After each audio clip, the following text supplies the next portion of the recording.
कालस्थायिने गुरुविक्रमाय गुह्यप्रवराय गुरवे गुणगुरवे गुरुदैत्यकलक्षेत्रे गुरुधर्मसदाराध्याय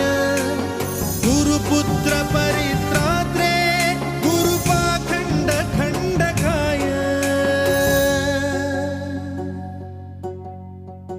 गीतसाराय गीततत्त्वाय गीतगोत्राय धीमहि